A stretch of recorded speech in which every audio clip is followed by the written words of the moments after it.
이 누룩은 그러니까 성경에서나 유대 문학에서나 이 누룩은 무조건 나쁜 거다. 이제 이렇게 일단 인식이 되어 있고, 저는 이것도 누룩이라고 번역하지 말고 그냥 가장 쉽게 이해할 수 있는 게 뭐냐? 곰팡이. 여러분의 그 곰팡이 잘 알죠? 이 집집마다 이제 그 습기 조절이 안 돼가지고 이 곰팡이가 한번 피면은 뭐 끔찍하죠. 벽면이 그냥 시커멓게. 그러니까 그거 생각하면 돼요. 누룩이라고 번역하지 말고, 누룩하면은 너무 완화된 표현이라 이게 잘 와 닿질 않아요.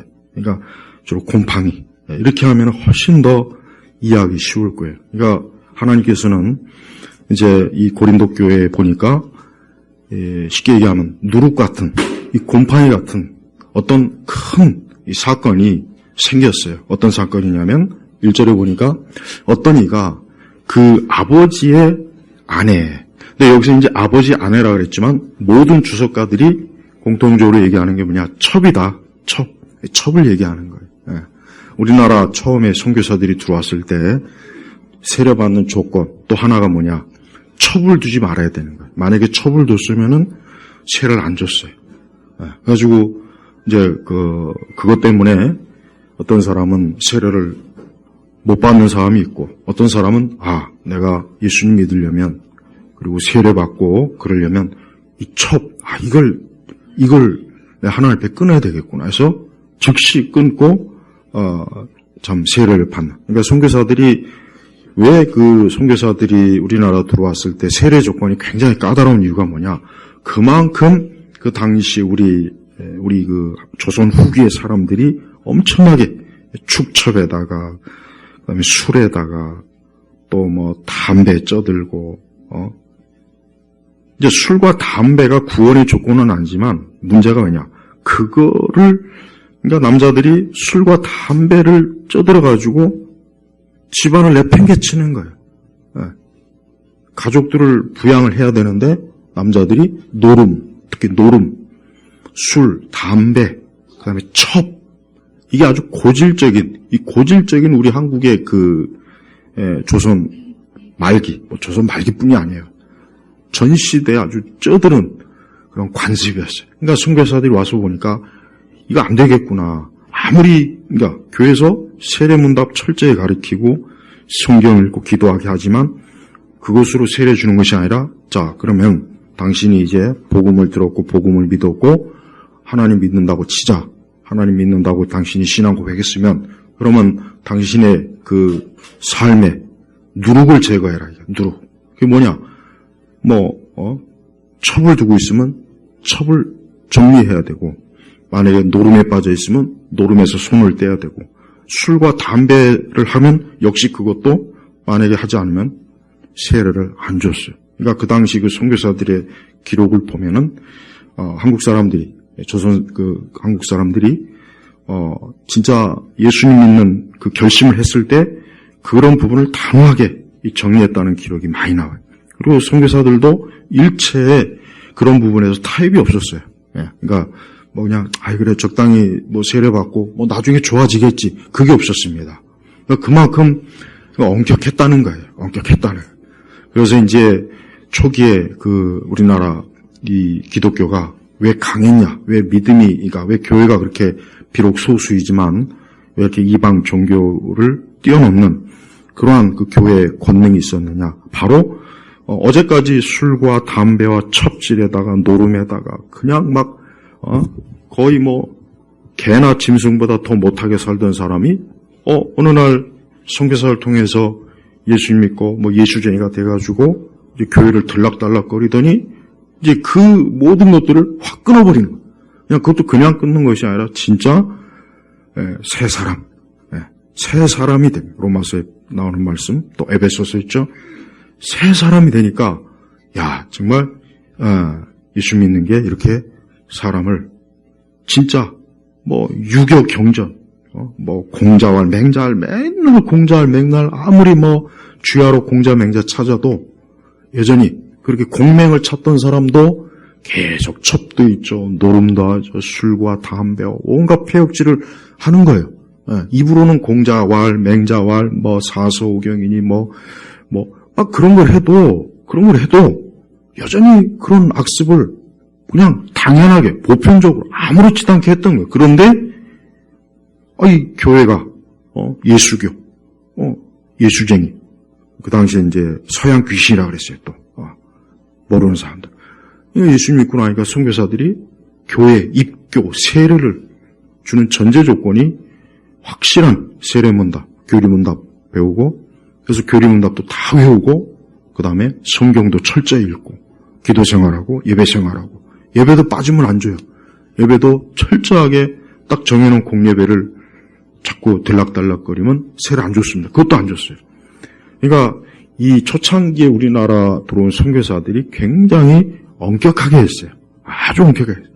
그리고 또 그 당시 우리 한국 사람 기독교인들이 그걸 또 잘 따랐어요. 잘 따랐다고. 잘 따라서 이제 교회 안에 들어와서 확실하게 그리스도인으로서 이렇게 이제 바뀌어진 새 사람으로서의 그런 신앙생활을 한 거예요. 그래서 이 기독교가 우리 한국에서 초기에 굉장히 어떤 영적인 힘과 능력이 있었던 이유가 바로 그런 이유였던 거예요. 그러니까 오늘 바울은 이 고린도 교회에도 거기에는 어떤 교인이 아버지의 첩을 데리고 사는 일이 있었던 거예요. 그게 바울의 귀에 들어갔어요. 그 얘기를 들은 거예요. 그러니까 바울이 그를 지켜보고 있다가 분명히 고린도 교회에서 그 사람을 치료를 하든가 아니면 회개를 시키든가 뭔가 이래야 되는데 그냥 내버려 둔 거예요. 그냥 내버려 둔 거예요. 계속 그렇게 하도록 내버려 두니까 바울이 참다 못해서 이 고린도서를 보낼 때 이 부분들 이제 그 다음 요 부분을 가지고 이젠 구체적으로 얘기하는 겁니다. 그러면서 결국은 뭐냐? 바울은 5절에 보니까 이런 자를 사단에게 넘겨주었으니 이는 그 육신은 멸망을 당하고 그 영은 주님의 날에 구원을 받게 하려는 것이다. 예. 이 5절의 말씀을 잘 해석해야 돼요. 아주 좀 약간 그 육신은 멸망을 당하고 그 영은 주님의 날에 구원을 받게 하려는 것이다. 이 말씀이 뭐냐? 바울은 어떤 그 죄를 지은 자가 멸망하는 걸 바울이 지금 원하는 게 아니에요. 멸망하라, 저주받아라, 넌 아주 그냥 영원히 저주받아 지옥 가라. 지금 그걸 얘기하는 게 아니라 일단 그 사람을 교회라고 하는 곳에서 이 교제권에서 거리를 두라는 얘기야. 왜? 계속 아까 얘기했죠. 누룩 얘기가 왜 나왔습니까? 누룩이 한번 퍼지면은 계속 퍼지는 거예요. 걷잡을 수 없이 순식간에 퍼져요. 아까 얘기했죠. 곰팡이가 한번 생기면 금세 퍼집니다. 그러니까 일단 그 사람을 교회 교제권 바깥에다 거리를 두라 이게. 그래서 그의 육신이 더 이상 죄 이런 거에 대해서 그가 그 교회 다른 그 교회 교인들에게 식구들에게 영향을 받지 못하게 그렇게 차단하라는 의미예요. 그러면서도 그가 역시 뭡니까? 회개하고 그가 하나님 앞에 돌아올 수 있는 어떤 여지를 주는 거예요. 그래서 절대 바울은 그 아버지의 첩을 데리고 사는 그 사람이 이제 영원히 저주받았다, 멸망해야 된다, 그렇게 하라는 게 아니라 그 사람이 누룩과 같은 사람이니까 그 교회 교제권에서 거리를 두라.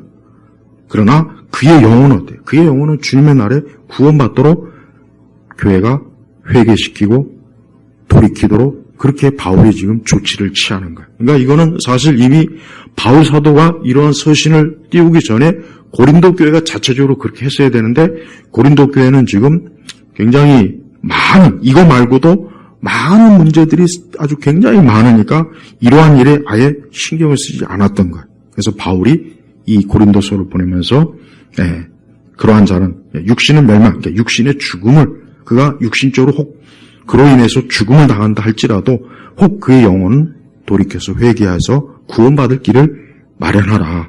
이제 그 뜻을 얘기하는 거예요. 그러니까 바울은 절대 어떤 죄를 지은 영혼이 멸망하고 저주받고 그가 영원히 그걸 바울은 절대 원하는 게 아니에요. 바울은 그걸 지금 얘기하는 게 아니에요.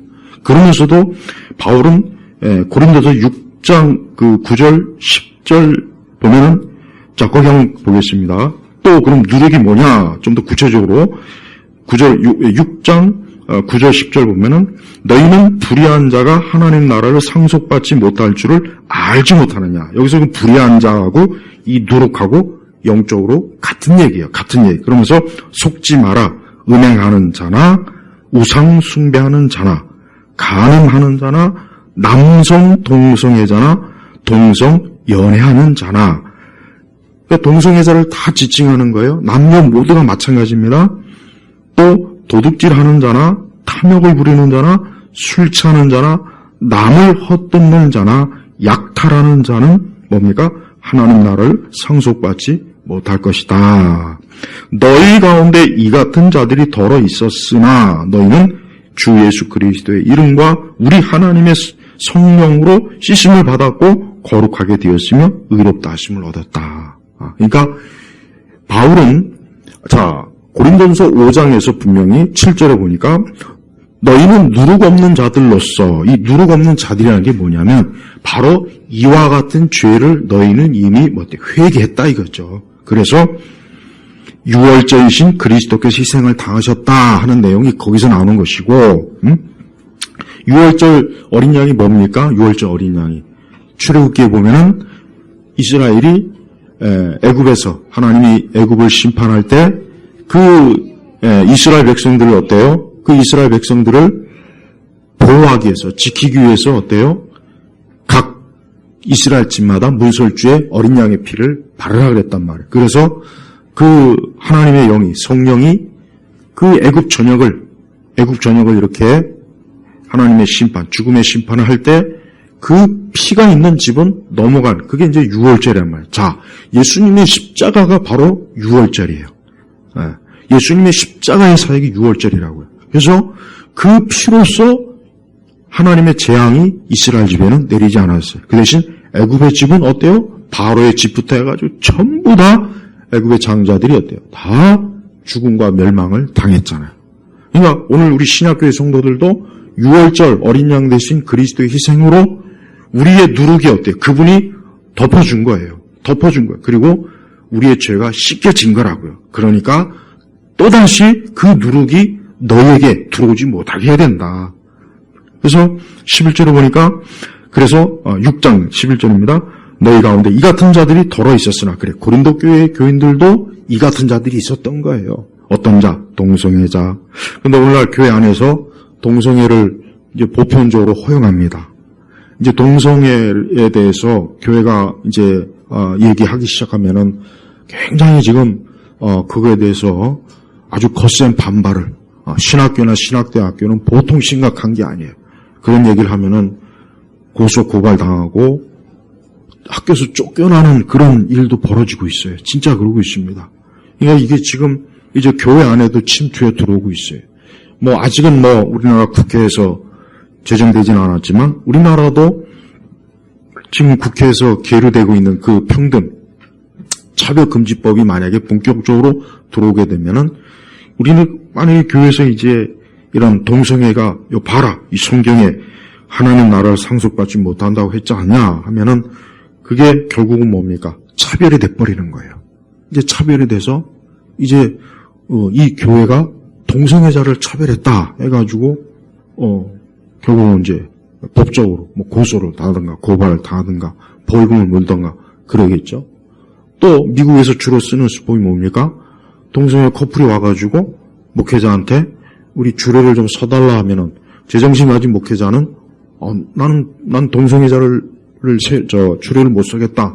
그러면 어떻게 합니까? 그러면은 우리를 차별했다 해가지고 고소당한단 말이에요. 실제로 그렇게 돼버려요. 지금 상황은. 자, 이게 바로 우리 교회가 이제 맞닥뜨린 굉장히 큰 위험 중에 하나, 극히 많은 것 중에 지금 하나가 되고 있어요.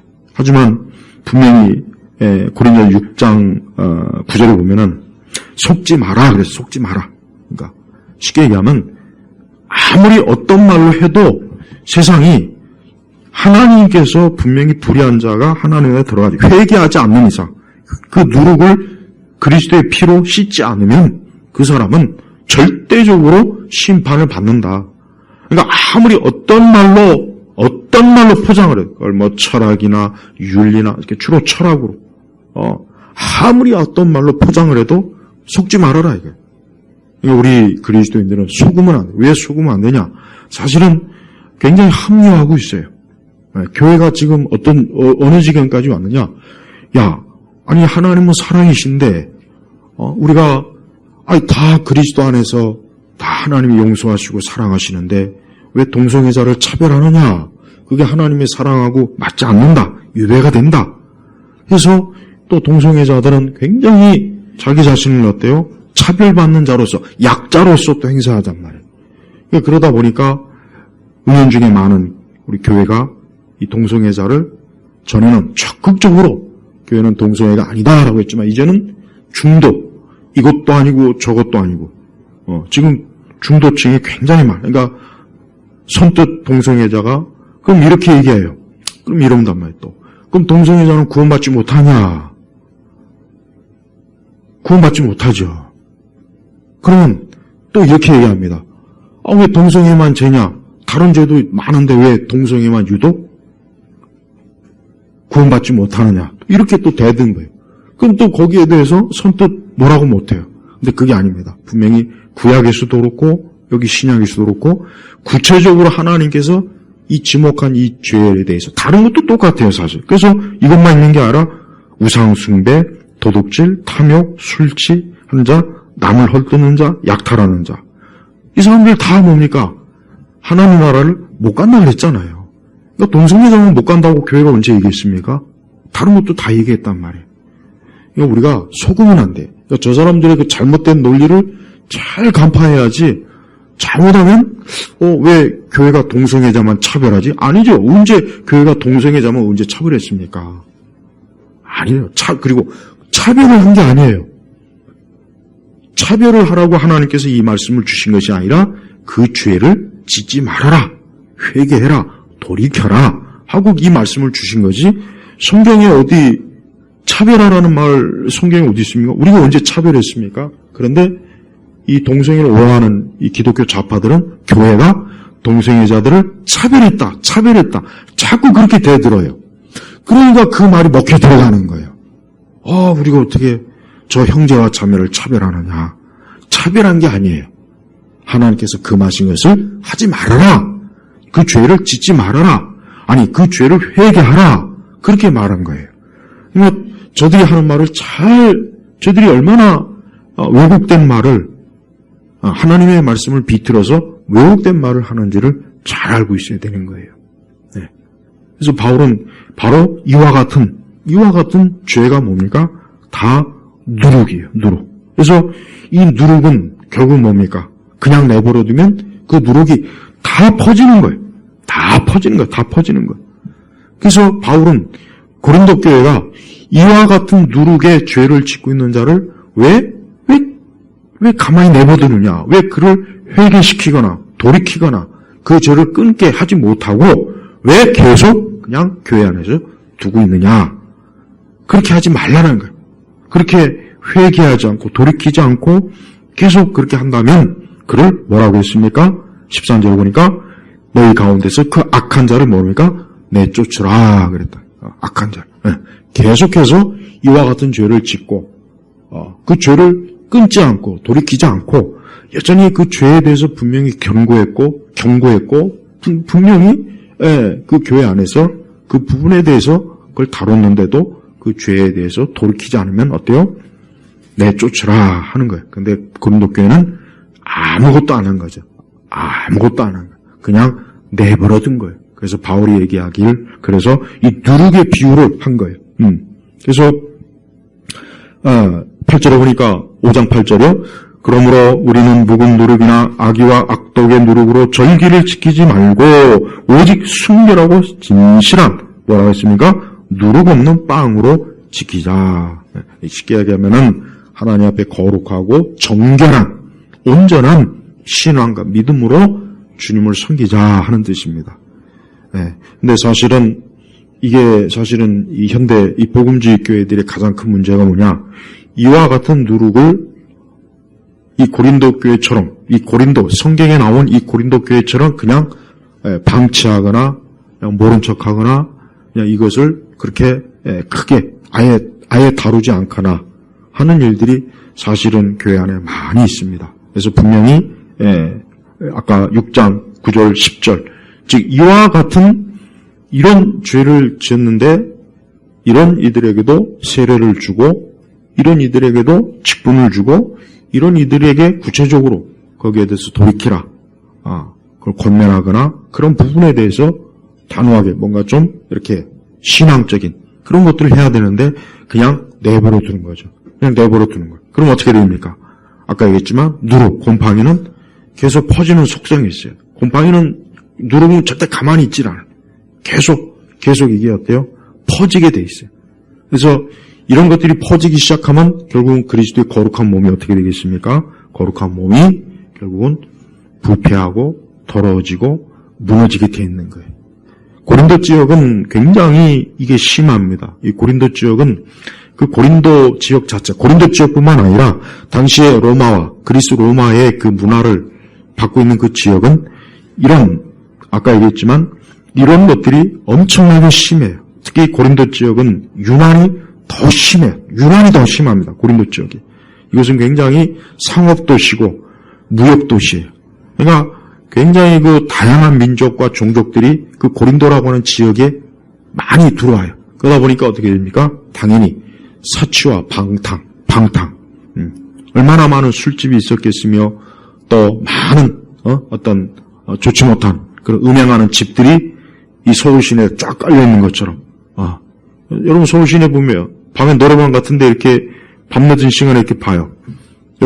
젊은 여자들이 막 들락달락해요. 그 사람들 다 뭐겠어요? 그 노래방에서 성적인 그 서비스 하는 사람들이에요. 젊은 애들이에요, 전부 다. 그러니까 그런 일들이 고린도 교회에서도 그 당시에도 계속 있었던 거예요.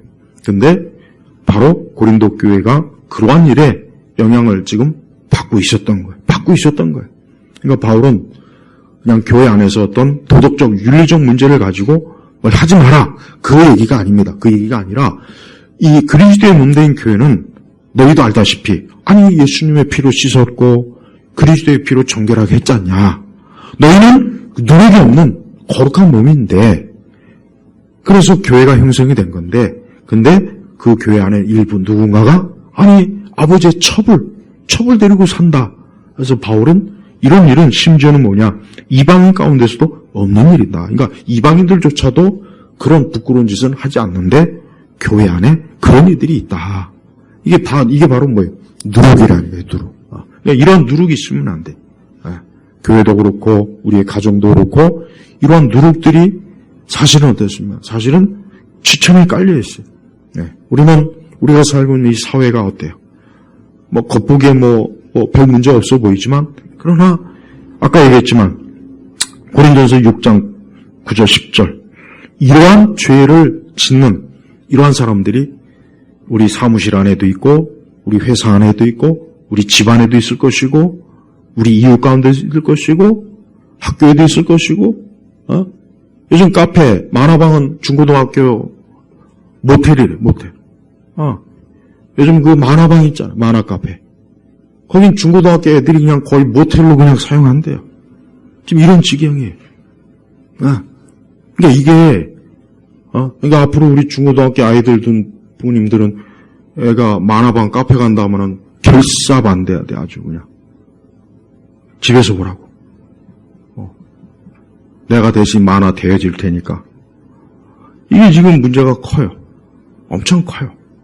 그러니까 우리가 알다시피 이 마귀와 이 세상은 우리 사람들을 더럽히는 재미로 이게 존재하는 거예요. 사람을 더럽히는 재미로.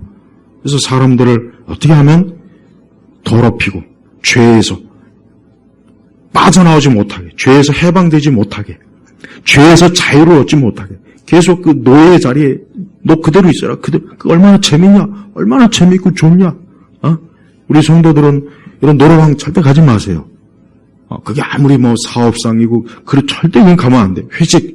특히 회식 자리 이런데 얼마나 좋지 않잖아요. 솔직한 얘기로 얼마나 퇴폐적이고 안 좋습니다. 모든 게 다 그런 식이에요. 우리 그리스도인들이 지금 바울이 이제 여기 또 그 부분에 대해서 얘기했어요. 자, 10절에 보니까 거기 뭐라냐면 10절은 우리 같이 보겠습니다. 그 말은 이 세상에 음행하는 자들이나 탐욕을 부리는 자들이나 약탈하는 자들이나 우상 숭배하는 자들과 전혀 사귀지 말라는 뜻이 아니다. 만약 그렇게 하려면 너는 세상 밖으로 나갈 것이다. 그러니까 바울이 인정한 게, 바울이 현실적으로 인정한 게 뭐냐면, 우리가 살고 있는 세상은 아까 얘기했지만 하나님 나라를 유혹으로 받을 수 없는 사람이 많다. 뭐 사업상 뭐 그런 사람과 안 만날 수도 없고, 그러니까 그런 사람들과 일체 접촉하지 않으려면 우리가 이 세상 바깥을 벗어나야 될 거다. 근데 그게 불가능하죠. 그건 못하는 일이잖아요. 다만 뭐냐, 11절에 내가 너에게 사귀지 말라고 쓴 것은 만일 형제라고 불리는 어떤 이가 음행하는 자이거나 탐욕을 부리는 자이거나 우상숭배자이거나 남을 중상하는 자, 남 중상한다고요? 다른 사람을 뒤에서 비방하고 욕하고 참소하고 온갖 악한 말로 모함하고 그냥 뒤에서 그냥 계속해서 하여튼 입만 열면 비방 욕하는 거예요. SNS에다 욕하고 선동질하고. 그다음에 술 취한 자. 술 취하는 것도 우리 그리스도인들이 절대 좋게 보면 안 됩니다. 술 취한다. 이 얘기는 뭡니까? 술에 쩔어 산다는 거예요. 이 말씀의 의미는 술을 뭐 한 모금 먹었다고 해서 술 취하는, 성경은 그 의미를 두는 게 아니에요. 바울은 디모데가 위가 안 좋으니까 포도주를 약으로 쓰라고 했죠? 그게 술 먹으라는 뜻이 아니라 포도주가 약의 효능이 있다 이거예요. 그러니까 여기서 술 취하지 말라는 의미는 뭐냐? 술에 쩔어 사는 사람들이에요. 맨날 술을 먹는 거예요. 밤이고 낮이고 항상 술을 먹는 사람들이 이 술 취하는 자예요. 이 술 취한다는 건 뭡니까? 이 사람들 자체가 술에 노예가 돼 있는 거예요. 그 다음에 또 뭡니까? 약탈하는 자, 약탈. 뭐 다 알죠? 이런 자 함께 먹지도 말라는 거예요. 그러니까 쉽게 얘기하면 우리 그리스도인이 어떤 사람은 형제라고 불리는데 이 사람이 교회를 다니고 세례도 받았고 하는데 이러한 죄를 짓는다 하면은 이게 어때요? 그 말 가까이 하지 말라는 그 뜻이에요. 그 대신 우리가 이 세상은 어쩔 수, 여러분 회사 가면은 이런 사람들 천지잖아요. 내일 회사 한번 가봐요. 옆에 있는 동료 보고 이 말씀을 보여주면서 여기에 해당되는데 한번 체크 좀 해보라고.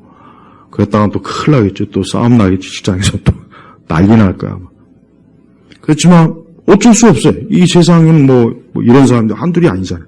그러니까 그건 어떻게 할 수가 없는 거예요. 그러나 우리가 가까이 교제하는 사람이 이런 사람이라면 우리는 가까이 할 수 없다.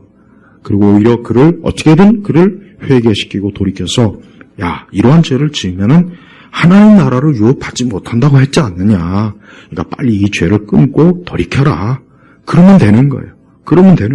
그래서 주 예수의 날에, 주님의 날에 구원을 받도록 그의 영혼을 어떻게든 멸망의 길로 가지 않도록 이끌어주는 게 이게 우리 그리스도 교회가 해야 될 일입니다. 그래서 바울은 고린도 교회 교인들을 굉장히 지금 정말 아주 그냥 애지중지하는 거예요. 행여라도 고린도 교회 교인들이 이러한 누룩에 물들어가지고 이들도 어떤 음행을 하거나 뭐 동성애를 하거나 또 약탈하거나 남을 헐뜯거나 뭐 이럴까봐 저들도 똑같이 그 누룩에 그만 물들어가지고 그렇게 할까봐 바울은 지금 아주 엄청나게 아주 아주 엄청 신경을 쓰면서 고린도 교인들에게 이런 경고를 하는 것입니다. 그렇습니다. 우리 그리스도인들은 참 살기가 힘들어요. 왜냐, 우리 그리스도인들은 지금 같은 이런 세상, 바울 시대나 우리나 똑같아요. 별로 다를 바가 없어요. 그리스도인들은 하나님 나라를 아예 목적으로 두고 살지 않는 사람들과 어쩔 수 없이 교제를 해야 돼. 어쩔 수 없이 그들과 어쨌든 접촉을 해야 돼. 하지만 우리가 분명히 알아야 할 것은 우리는 하나님 나라. 바울이 분명히 얘기했어요. 10절에 보니까 하나님 나라. 9절에 하나님 나라. 이 하나님 나라가 그럼 뭐겠습니까? 그냥 쉽게 얘기하면 천국입니다. 영생이에요. 근데 많은 그리스도인들, 그러니까 교회를 다니는 분들 중에는 이러한 그러니까 동성애자들도 자기가 구원받았다고 확신한다는 사람들이 굉장히 많습니다. 나는 비록 동성애를 하지만 나는 구원받았어. 나는 하나님을 만난 체험도 있고 경험도 있고. 그거 뭐라고 얘기해 주겠습니까? 그 사람들은 자기 스스로 속고 있는 거예요. 그래서 9절에 속지 마라 한 거예요. 그러니까 자기 자신이 기만당하고 있는 거예요. 자기도 기만당하고 남도 속이는 거예요. 이게 속는 거예요. 속는 거. 그러니까 동성애를 하면서 나는 천국 갑니다 하는 사람이 꽤 많은데 그건 자기가 자기를 속이는 거, 속고 있다는 것을 분명히 알아야 돼요. 그래서 바울은 이 교회가 비록 교회가 이 세상이라고 하는 곳은 있어요. 교회가 저 구름 위에 있는 게 아니에요. 어디 아주 아무런 흠이나 죄도 없고 정말 나쁜 것이 아무것도 없는 그런 곳이 있는 게 아니에요. 그런 것도 없지만서도 그러면서 바울은 비록 교회가 세상 가운데 있지만 그 세상의 그 죄악의 물결이 교회 안으로 들어오지 못하게 해야 된다. 못하게 해야 된다. 마치 배가 있으면 배가 바다 위를 물 위를 띄우지만 그 배가 물에 잠기지 않아야 돼요. 그죠? 그래야 그 배가 안전한 거예요. 근데 그 배에 물이 들어오기 시작하면은 어떻게 됩니까? 그럼 배는 멀지 않아 침몰합니다. 그럼 배 안에 있는 사람은 다 물에 빠져 죽게 되는 거예요. 마찬가지입니다. 교회는 이 땅에 있어요. 근데 이 세상은 굉장히 불의하고 악하고 그냥 이러한 죄들을 그냥 아무렇지도 않게 그냥 이러한 죄 자체를 그냥 삶으로 이걸 낙으로 하는 사람이 있다고요. 그러니까 그 사람들하고 우리가 어쩔 수 없이 같이 지내긴 하지만 그러나 그들의 영향이 우리 속에 못 들어오게 해야 된다 이거예요. 그러니까 바울은 지금 그걸 얘기하는 거예요. 그래서 하나님께서는 우리를 구원받은 자로서 우리를 하나님 나라에 속한 자로서 우리가 어떤 일이 있어도 우리는 그리스도와 함께하는 자이기 때문에 우리는 그리스도 안에서 우리가 믿음으로 주님의 사람으로서 우리가 인생을 사는 거예요. 그래서 바울은 좀 더 구체적인 비유를 듭니다. 15절, 6장 15절 보면은 거기 보십시오. 너희는 너희 몸이 그리스도의 지체라는 것을 알지 못하느냐. 그런데 내가 그리스도의 지체를 가지고 창기의 지체로 만들 수 있겠느냐? 결코 그럴 수 없다. 16절, 창기와 합하는 자는 그 여자와 한 육체인 것을 알지 못하느냐 말씀하시기를 둘이 한 몸이 될 것이다 라고 하셨다. 주님과 합하는 자는 그분과 한 명이다. 음행을 피하라. 사람이 있는 죄마다 자기 몸 밖에 있지만 음행하는 자는 자기 몸에 죄를 짓는 것이다. 그러면서 19절에 결정적인 말씀입니다. 너희 몸은 너희가 하나님께로부터 받아 너희 안에 모시고 있는 성령의 저희라는 것을 알지 못하느냐. 너희는 너희 자신의 것이 아니다. 하나님께서 값을 치르고 너희를 사셨으니 너희 몸으로 하나님께 영광을 돌리라 했습니다. 그러니까 우리 그리스도인들은 하나님께서 값을 치렀어요. 어떤 식으로 값을 치렀을까요? 바로 독생자 예수님을 십자가에서 희생시키는 값을 치른 거예요. 그래서 이게 지금 엄청나게 중요한 거예요. 그러니까 우리 성도는 특별히 19절에 보니까 성령의 전이다. 성령의 전. 그러니까 성령이 우리 안에 내주하고 계신다. 그러니까 그리스도의 영이 있는 사람은 지금 성령이 지금 안에 우리 다 거하시는 거예요. 근데 그런 성령이 거하는 자가 만약에 창기와 합하면, 창기와 음행하면 어떻게 되겠냐? 그거는 여러분 이 예배당에다가 똥 오줌을 마구대비 뿌려봐요. 그럼 어떻게 되세요? 여기가 막 냄새나고 지저분하겠죠. 잊질 못하겠죠. 우리가 예배 못 드리겠죠. 그거와 똑같다는 거죠. 그러니까 바울이 지금 굉장히 원색적인, 굉장히 누구나 다 알아들을 수 있는, 누구나 다 아주 명확하게 이해할 수 있는 방식으로 지금 그리스도의 몸, 교회를 비유를 아주 잘 들은 거예요. 그러니까 이 말씀을 몰라서 난 몰랐는데요. 난 전혀 이해할 수가 없었던데요. 그렇게 핑계댈 수가 없도록 바울은 아주 구체적으로 지금 비유를 든 거예요.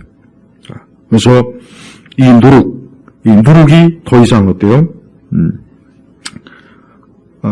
퍼지지 않도록 이 누룩이 더 이상 우리를 해치지 못하게, 더럽히지 못하게. 그래서 8절에 보니까 고린도후서 8절에 누룩 없는 빵으로 지키자.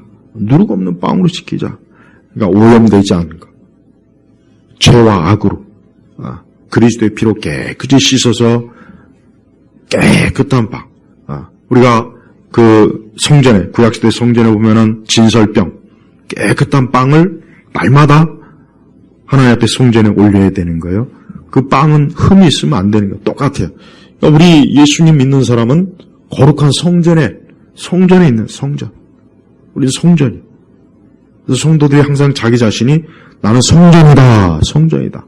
나는 거룩한 전이다. 나는 성령이 지금 내주하고 있다. 여러분이 이 시간 예배 끝나고 집에 가도 가도 성령께서는 여러분과 함께 하시는 거예요. 여러분이 지금 집에 가서 방에 혼자 있어도 거기 누가 계십니까? 성령께서 지금 거기 함께 하시는 거예요. 여러분이 설령 어디 주중에 어디를 가도 노래방 가도 성령이 거기 가서 있는 거예요. 물론 성령이 탄식하겠죠. 너 왜 여기 오느냐? 너 왜 이런 데 와서 뭐 하고 있느냐? 성령이 탄식하겠죠. 근심하겠죠. 하지만 성령은 어쨌든 와요. 절대 성령이 떠나지 않습니다. 신약교회 우리 성도들은 꼭 알아야 돼요. 성령이 우리를 떠나지 않습니다. 한번 구원받은 하나님의 자녀는 떠나질 않아요. 단 어떻게 합니까? 근심하지. 우리가 죄와 악으로 우리가 하나님의 성전을 어떤 더럽히는 그런 일이 들어오면 성령께서 어떻게 해요?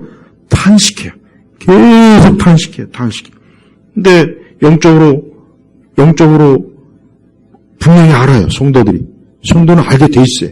모를 리가 없어요. 분명히 알아요. 그래서 성령께서 계속해서 탄식하면 뭡니까? 우리로 하여금 계속 그 길로 가지 말아라. 근데 계속 그 길로 가면 어떻게 되겠습니까? 하나님께서 심판하는 거예요. 심판해요. 분명히 심판. 근데 바울이 이 심판 중에서도 큰 심판이 뭐냐? 어떤 심판이냐?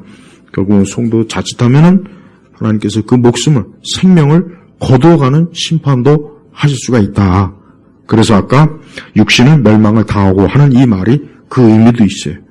그래서 우리가 그 성찬도 잘못하면은 어때요? 그 성찬을 잘못해가지고 육신의 병에 들거나 그렇다고 했잖아요.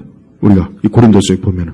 그만큼 하나님의 성령은 굉장히 우리 성도들에게 민감해요. 그러니까 진짜 예수님 믿는 우리 성도들에게 이 성령께서는 아주 예민하세요. 아주 예민합니다. 그러니까 우리 성도들은 항상 이 성령께서 우리 안에 내주하는 것을 그걸 아주 빨리빨리 그것을 어때요? 알아차려야 돼. 무디지 말고, 영적으로 무감각하지 말고, 빨리빨리 알아차려갖고, 지금 하나님의 영이 근심하고 계는구나. 주의 영이 지금 내가 이것 때문에 주의 영이 탄식하는구나. 야, 이거 안 되겠구나. 야, 이렇게 해서 이거 큰일 나겠구나. 그런 어때요? 주께서 회개의 영을 우리에게 심령을 주실 때 그 사람 회개하고 돌이켜서 그가 하나님 앞에 다시 온전케 되는 거예요. 그러니까 하나님께서 지금 지금 바울 사도는 고린도 교회가 지금 아버지의 첩을 데리고 사는 이러한 그를 계속 그대로 그냥 두고 있으니까 이게 결국 뭡니까? 그 교회가 그 누룩이 퍼지는 거죠. 그러지 않겠어요? 분명히 고린도 교회 다른 사람들도 그걸 분명히 보고 알 텐데 저렇게 별 문제가 없구나. 그렇게 여기다가 결국은 어떻게 됐습니까? 그 교회가 나쁜 노릇, 아까 했지만 고린도전서 6장 9절 10절 이런 누룩들이 죄악들이 어때요? 계속 지금 퍼지고 그러면 나중에 고린도 교회가 어떻게 되겠습니까? 엄청나게 해를 입고 엄청나게 어때요? 이로 인해서 그 교회가 하나님을 근심케 하고 복음 사역도 제대로 못하고 그 교회가 고린도 지역에서 아무것도 되지 않도록 영적으로 어때요? 무기력하게 만들어요. 그러니까 이 사단은 교회가 제 힘을 쓰지 못하게 하는 거예요.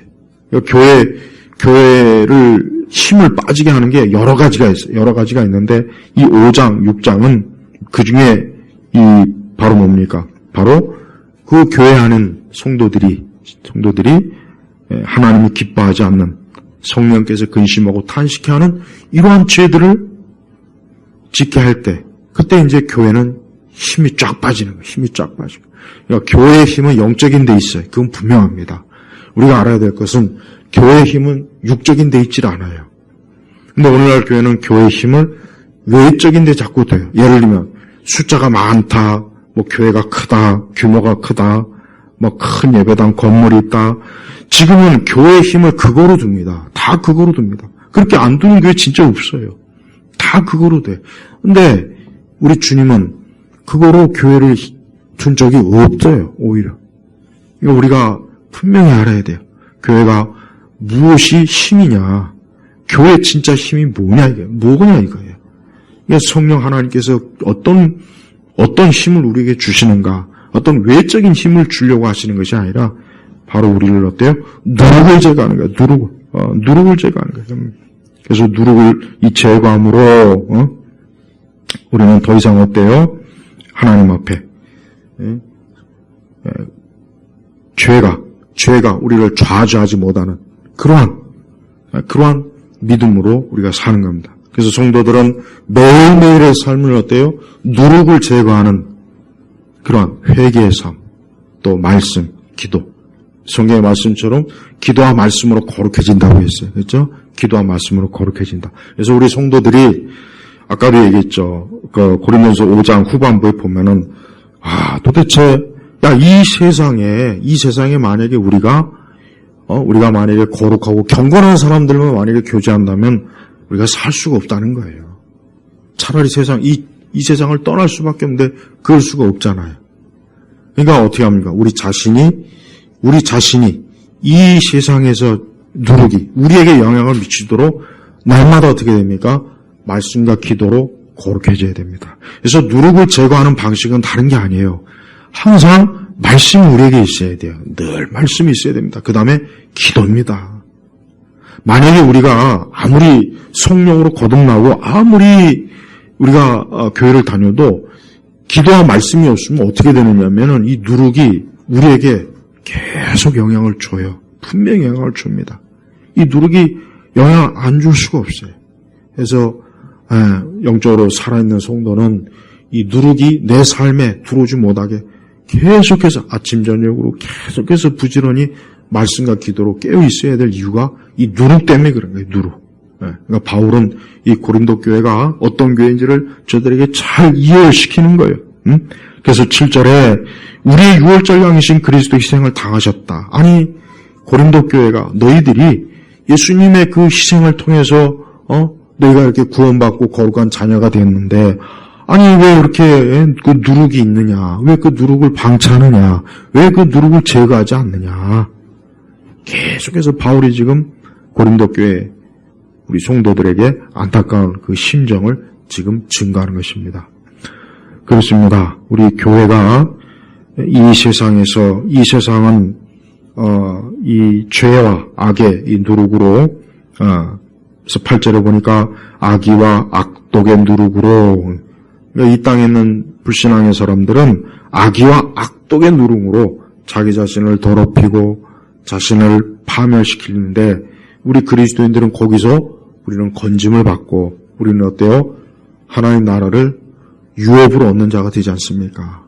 그래서 성도는 벌써 이렇게 틀려요. 가는 길이 틀립니다. 그래서 성도들은 자기 자신이 가는 길이 내가 하나님 나라로 지금 가는데 분명히 하나님 나라로 가는 그 길에 많은 누룩들이 나를 회방하고 더럽히고 내 길을 헛되게 하려고 부단하게 했을 거예요. 여러분이 이번 한 주도 분명히 그럴 겁니다. 분명히 이번 한 주도 이 세상에 많은 누룩들이 여러분의 마음과 생각과 우리의 삶을 더럽히려고 엄청나게 아마 많은 일들이 일어날 거예요. 그런 것으로부터 내가 이겨낼 수 있는 힘은 다른 거 없어요. 기도하는 거예요. 기도하고 말씀. 이 두 가지가 절대 끊어지면 안 돼요. 아무리 바쁘고 아무리 힘들어도 절대 기도와 말씀을 소홀히 하지 마십시오. 피곤하다고 해도 그래도 안 돼요. 그래도 자꾸 기도하고 그래도 말씀을 자꾸 붙잡으세요. 그게 성도예요. 그리스도인은 그렇게 살다가 하나님 나라에 가는 거예요. 성도는 다른 어떤 특별한 게 없어요. 특별한 신앙생활 방식을 자꾸 개발하는데 아무 소용 없는 것이에요, 사실은. 특별한 신앙생활 하려고 하지 말고 성경에서 이미 오랜 동안 우리 신앙의 그 선진들이 했던 방식이 있잖아요. 이게 이 기도와 말씀이에요. 성도들이 매일매일 기도와 말씀으로 깨어 있으면 이 누룩이 절대 우리에게 영향을 주지 못합니다. 우리 심령에 누룩이 끼지 않도록 우리 교회, 우리의 가정 진짜 이 누룩이 제거해달라고 하나님 앞에 기도하시고 날마다 주님 앞에 나와야 돼요. 그리고 굉장히 무서운 경고예요. 고린도서 6장 9절, 10절, 11절은 아주 무서운 경고입니다. 2번씩이나 바울은 하나님 나라를 상속받지 못한다. 분명히 2번씩이나 경고했습니다. 이게 얼마나 심각한 건지 알아야 돼요. 하나님 나라에 들어가지 못하고 멸망의 길로 빠진다 이거예요. 그러니까 빨리 그 자리에 있는 사람은 빨리 돌이켜라. 빨리. 늦기 전에 빨리 돌이켜라. 그래서 주 예수 그리스도의 이름과 우리 하나님의 성령으로 씻음을 받았고 거룩하게 되어서 의롭가심을 얻었다. 이 사람이 이제 성도예요, 성도. 그러니까 이 사람들은 날마다 그 누룩의 영향을 받지 않도록 늘 기도하고 말씀 읽고 그럴 것입니다. 전 우리 예수교회 교우들이 하나님 나라를 다 상속받는 그런 참 구원받은 성도가 되기를 주의 이름으로 축복합니다. 기도하겠습니다. 아버지 하나님 감사합니다. 오늘 이제 고린도전서의 말씀 5장과 6장 이 말씀을 하나님과의 말씀을 선포했습니다.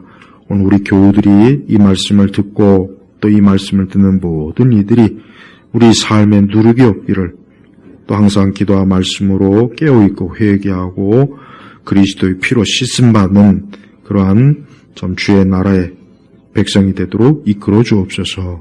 감사하며 예수님의 이름으로 기도합니다. 아멘.